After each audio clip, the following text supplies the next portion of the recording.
Benin Dabaroutou 5 pour s'évaluer ce matin dans la commune de Sémépodi, dans le département de l'Ouémé. Avec l'autorité communale, nous allons aborder les questions de développement de la commune. Nous parlerons également des actions du gouvernement dans la commune de Sémépodi et parler également de cette thématique de la 5e édition de Benin Dabaroutou. Monsieur le maire, bonjour. Bonjour, monsieur le journaliste. On m'appelle Jonas Benameto, je suis le maire de la commune de Sémépodi. Alors, monsieur le maire, avec vous, nous allons parler justement de cette thématique à la 5e édition de Benin Dabaroutou. On parle également des questions de développement de votre commune. D'abord, présentez-nous votre commune. Je suis le maire de la commune de Sémépodi, une commune qui est entre la capitale économique et la capitale politique du Bénin. C'est une commune couloir qui s'ouvre sur le Grand Nigeria, l'océan Atlantique et sur les lacs. Donc, nous sommes un corridor visité par toutes les nations de la CEDEAO, traversé par toutes ces nations, et nous avons des flux de passagers, des flux d'hommes qui séjournent obligatoirement dans notre commune. Donc, c'est une commune qui connaît d'énormes mouvements humains. Donc, le flux est très dense. Flux des populations et le flux des marchandises, des transactions. C'est une commune vraiment mouvementée. C'est une commune mouvementée, vous l'avez dit, monsieur le maire. Alors, dites-nous quels étaient les défis qui étaient les vôtres à votre élection à la tête de la commune de Sémépodi. Nous sommes arrivés à la commune de Sémépodi dans l'optique de contribuer au développement de cette commune. Et comme vous le savez, nos communes souffraient d'une gestion optimale des ressources et d'une capacité de mobilisation des dites ressources. Pour réaliser pour les populations, il faut d'abord rassembler les moyens, ce que nous avons commencé à faire dès notre arrivée. Ça veut dire quoi concrètement? Sur un antécédent en matière de mobilisation de 900 millions, nous sommes passés en l'espace d'un an à plus d'1,7 milliard. Alors, à cette ambition se greffe un certain nombre de préoccupations liées au vécu quotidien de nos populations. C'est une population qui a fait l'objet d'une pression énorme en matière d'occupation des sols, donc des terres, donc une population qui a besoin que ces villages et ces arrondissements soient rapidement urbanisés, c'est-à-dire connaissent des opérations de lotissement. Une population qui se meut beaucoup, donc a besoin d'un certain nombre d'infrastructures routières et d'infrastructures communautaires. Je veux parler des écoles, je veux parler des centres de santé, je veux parler de tout ce qui peut agrémenter la vie en communauté. Donc, très tôt, nous avons fait des programmes énormes, des programmes gigantesques, au nombre desquels, pour pallier à l'insuffisance des travaux routiers, nous avons inscrit dans ce budget-là, depuis 3 ans, l'achat du matériel lourd, nous rendant indépendants et nous rendant efficaces dans la gestion et l'accomplissement de cette tâche. Je pense que là, nous avons eu quelques couacs qui sont levés aujourd'hui par les autorités, parce que nous avons fini par mettre à disposition de l'AGLO le montant réclamé pour l'acquisition de ce matériel. Donc, nous espérons que d'ici quelques mois, nous aurons ce matériel et ça nous permettra de rattraper énormément le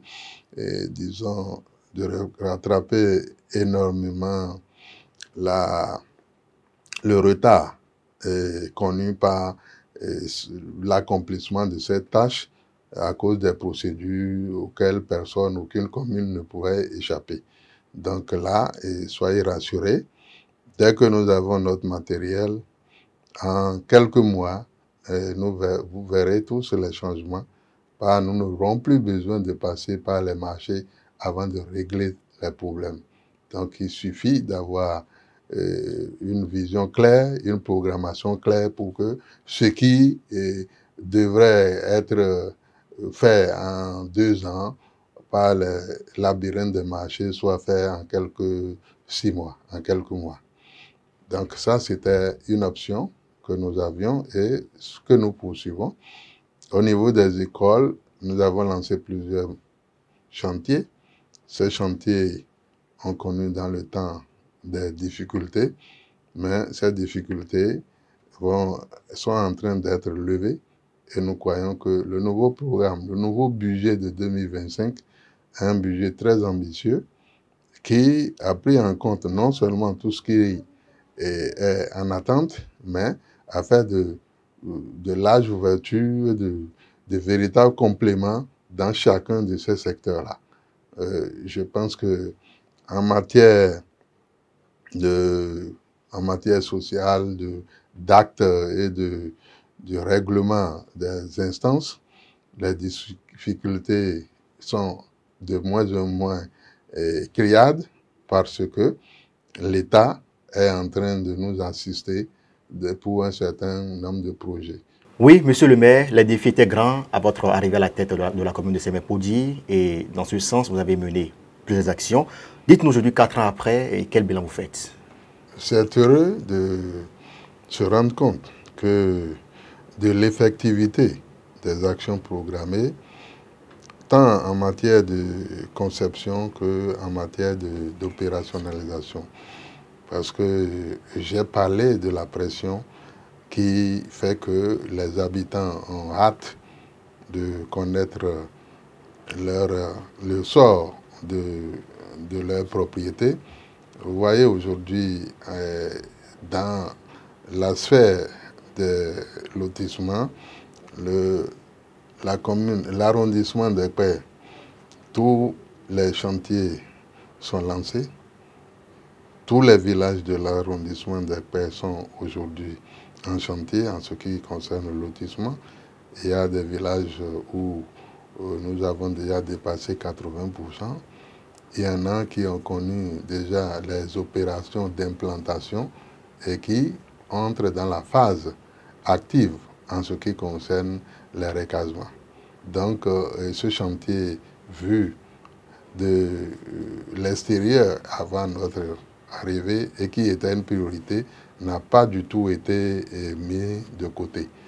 Quand vous regardez ailleurs, comme l'arrondissement de Toré, il reste quelques rares villages où les lotissements n'ont pas encore débuté. L'arrondissement qui est du reste, c'est l'arrondissement d'Ahorienne. Et tout ce qui n'est pas encore enclenché en matière de lotissement va être réglé par de nouvelles normes. C'est-à-dire il s'agira des plans singuliers avec des attributions qui permettront réellement aux populations de bien vivre, de bien circuler. Donc, lorsque vous prenez la commune de Sémé-Podji dans sa globalité, et cette priorité-là est en cours et tous les jours que Dieu fait, nous poussons pour aller plus loin.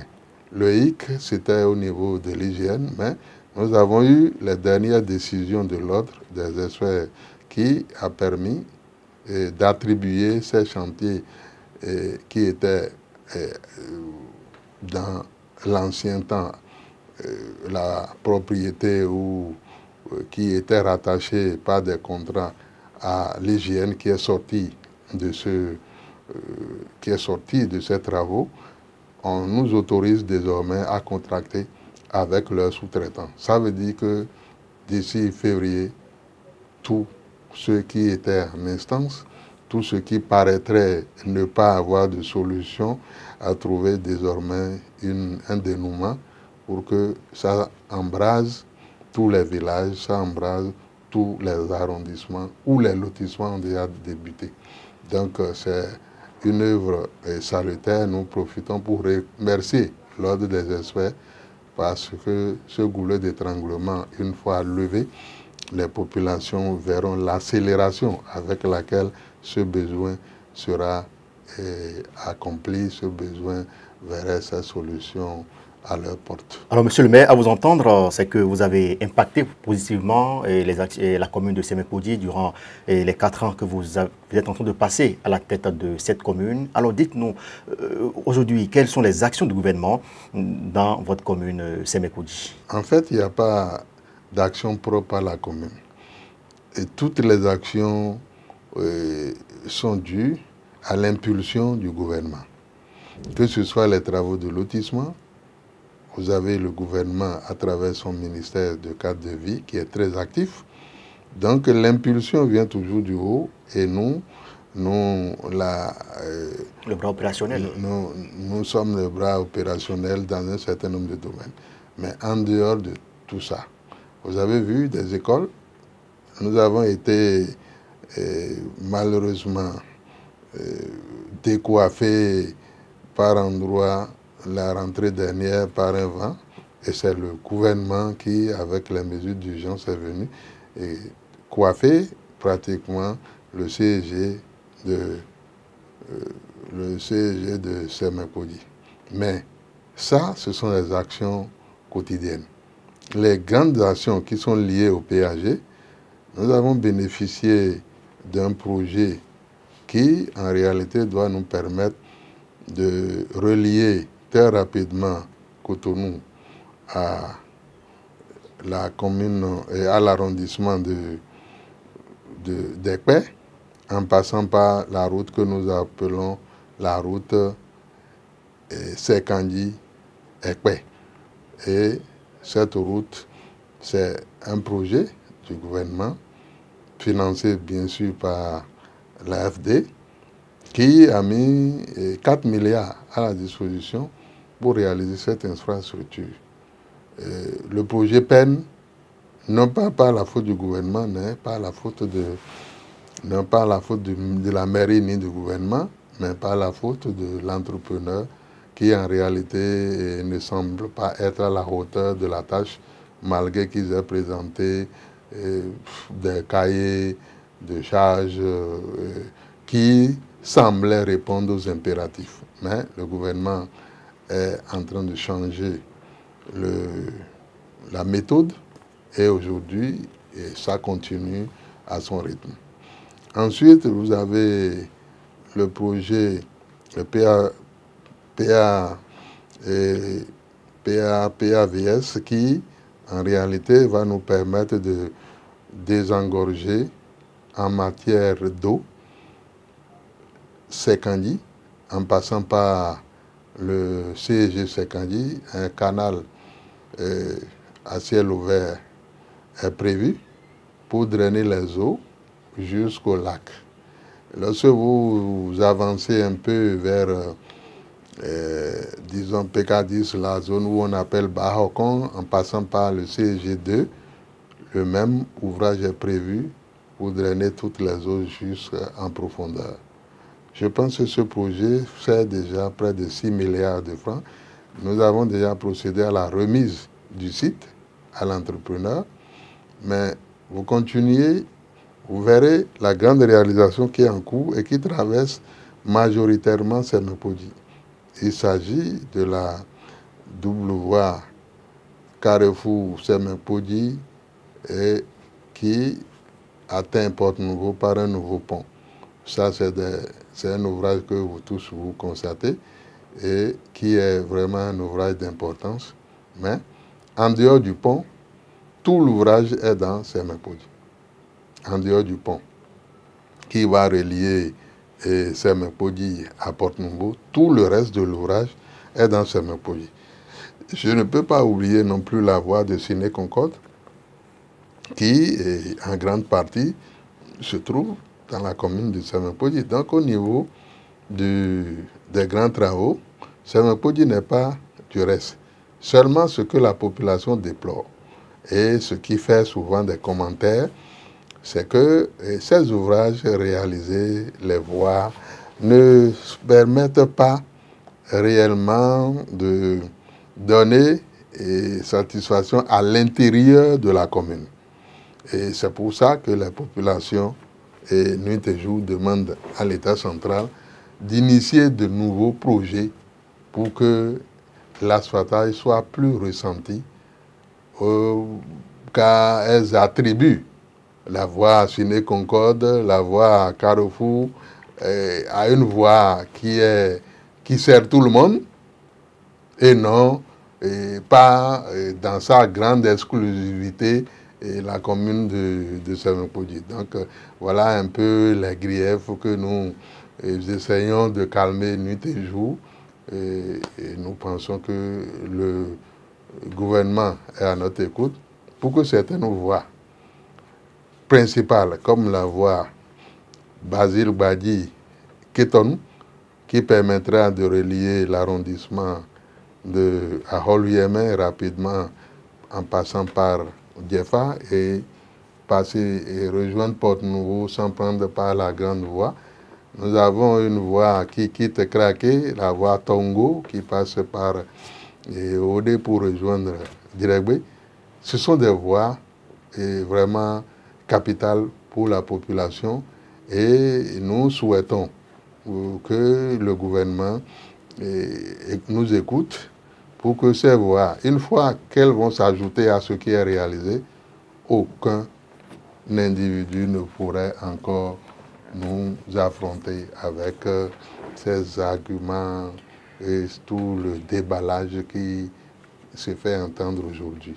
Mais, qu'on le veuille ou non, ce qui est fait aujourd'hui n'a jamais été fait dans la commune.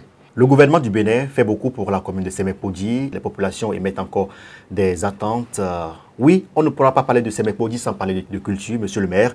Et dites-nous quelle est la principale culture agricole voilà, que la commune de Semepodji fait. Ce n'est un secret pour personne aujourd'hui.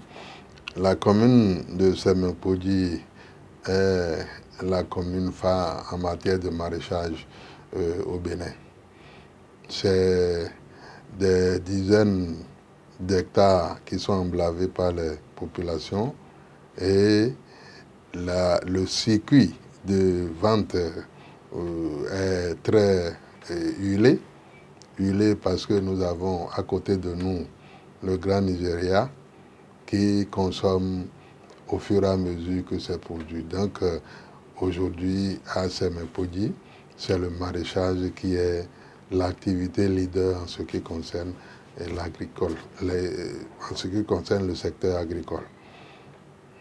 Ajouté à cette activité, nous avons la pisciculture parce que nous sommes entourés d'eau de tous côtés et les bas-fonds sont exploités également pour la culture de canne à sucre et d'autres cultures saisonnières que les populations ne ratent jamais, car c'est lié à l'avancée de l'eau, à l'avancée et au retrait de l'eau. Donc, dans l'ensemble, Semepodji se porte bien en matière de production agricole. Oui, le maire l'a dit, Semepodji se porte très bien en matière agricole et nous abordons à présent la thématique de cette 5e édition qui a trait au changement climatique. Monsieur le maire, dites-nous si voilà, le changement climatique est réel dans votre commune. Si oui, comment vous gérez ce changement climatique-là? Le changement climatique a des effets d'une universalité incontestable. Et je ne vois pas aujourd'hui quelle nation n'est pas affectée par les changements climatiques. Je le dis parce que Semepodji, de par sa position, est vraiment une commune qui vit les affres des changements climatiques. Nous sommes souvent en proie à des inondations. Ces inondations sont dues très souvent à la montée des eaux et parfois des pluies inattendues. Donc, la maîtrise de la saison, des saisons aujourd'hui est un problème. C'est un problème général et c'est un problème particulier pour la commune de Semapodji. Nous sommes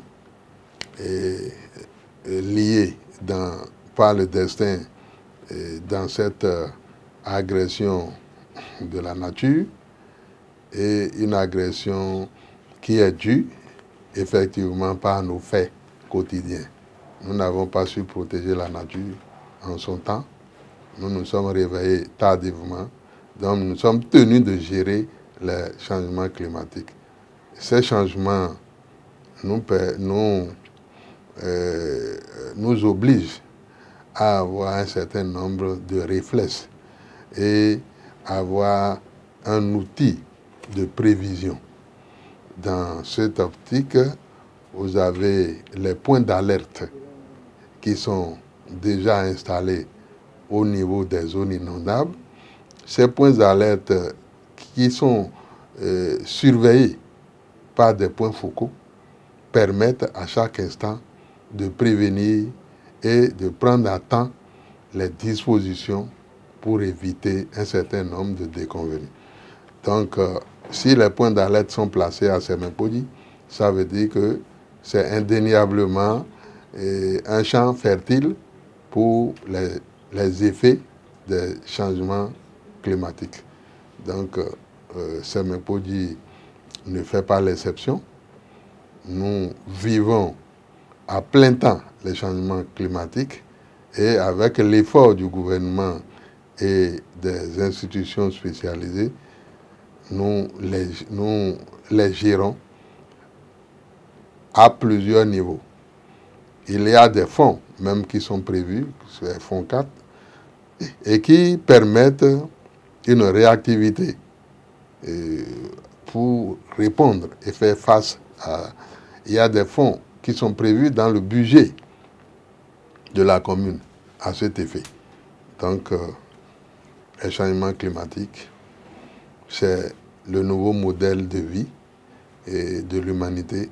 Donc, la commune de Semapodji ne fait pas l'exception. Voilà, la commune de Semapodji ne fait pas exception au changement climatique, monsieur le maire. Alors, est-ce que ce changement climatique a des conséquences sur la sécurité alimentaire au niveau de votre commune? Si oui, et comment cela se manifeste? Oui, j'ai parlé des inondations. Et j'ai parlé de la non-maîtrise de la météo aujourd'hui, de la non-maîtrise de la pluviométrie. Quand ces deux facteurs-là sont combinés, vous devez imaginer d'abord le déplacement forcé des populations qui sont tenues à un moment donné d'abandonner leurs champs, d'abandonner leurs activités. Vous avez ensuite des cultures qui sont totalement inondées, donc détruites par cette catastrophe, ce qui fait que, inéluctablement, la sécurité alimentaire est affectée. Elle est affectée en matière de superficie disponible à un moment donné. Elle est affectée parce que les cultures qui ont fait l'objet d'investissements de prêts au niveau des instances financières sont détruites en quelques jours et il va falloir que ces populations-là se nourrissent.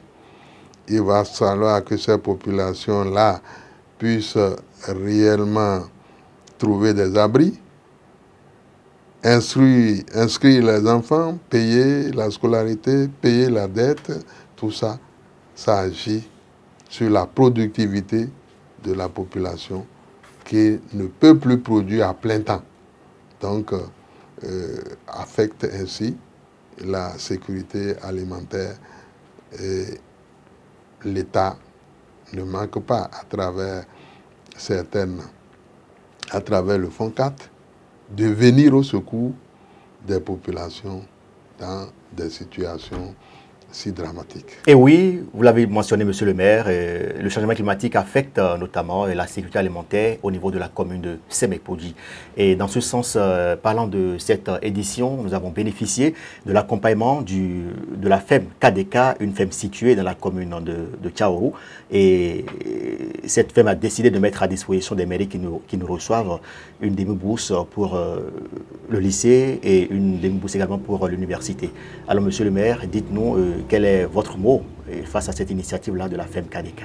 Nous venons d'être informés de cette initiative et notre réaction à chaud, c'est de remercier le promoteur, de remercier l'initiateur pour avoir pensé aider et dans la mesure de ses moyens, ces populations, ces étudiants qui, pour défaut de moyens, restent sans pouvoir suivre le cursus normal et sont obligés de se reconvertir à des activités parfois inappropriées.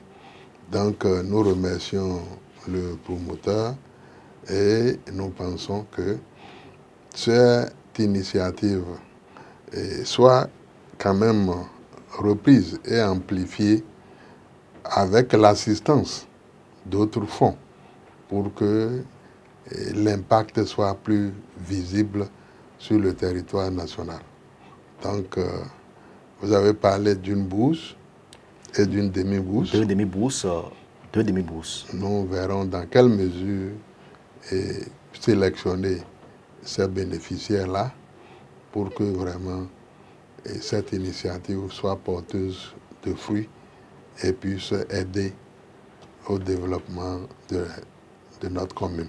Alors, c'est une initiative que M. le maire a saluée et il faut mentionner que cette initiative est portée par son promoteur Charles Tokor. Monsieur le maire, on tend vers la fin de cette émission. Avant de vous laisser partir, dites-nous quel est votre mot à l'endroit du gouvernement et de vos populations.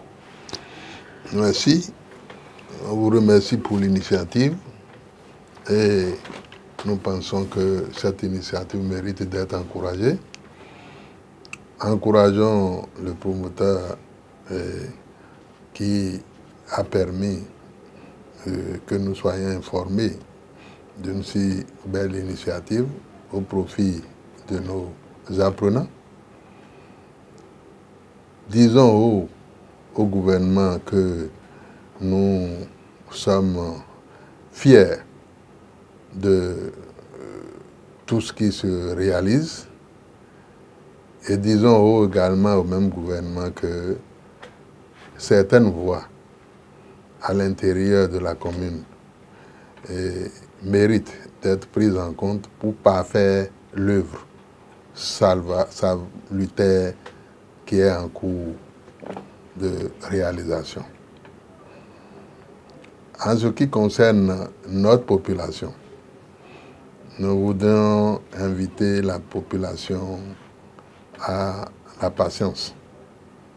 Nous voudrions signifier à la population une fois encore que nous n'avons pas occulté les difficultés, nous n'avons pas occulté les besoins, nous n'avons pas occulté leur envie et que l'année 2025 est une année où rentreront réellement dans leur étape opérationnelle un certain nombre d'initiatives qui étaient en gestation et qui méritaient qu'on rassemble un certain nombre de préalables pour que la réalisation soit vraiment une réalisation palpable. Nous voulons parler des voies dont les populations en ont besoin. Nous voulons parler de l'accélération des opérations de lotissement. Nous voulons parler des constructions des infrastructures socio-communautaires et tout ce qui peut permettre de changer le visage de la commune après qu'un certain nombre de péripéties soient traversées, un certain nombre d'obstacles soient en train d'être levés. Le changement, lorsqu'il s'opère, on l'observe et on oublie très rapidement le passé. Je pense qu'il en serait ainsi pour notre population en 2025. Et voilà, c'est sur ces mots d'espoir du maire de la commune de Sémé-Podji que nous refermons cet entretien avec l'autorité communale. Monsieur le maire, merci d'avoir répondu à nos questions et merci également d'avoir apporté des éclaircissements par rapport à cette thématique de cette 5e édition. Avec vous, on a fait le tour d'horizon des questions de développement liées à la commune, vos actions à la tête de la commune depuis bientôt 4 ans, les actions du gouvernement dans votre commune. On a également parlé de cette thématique liée au changement climatique, votre attente vis-à-vis du gouvernement face à certains projets, face à des chantiers qui sont en cours dans vos communes.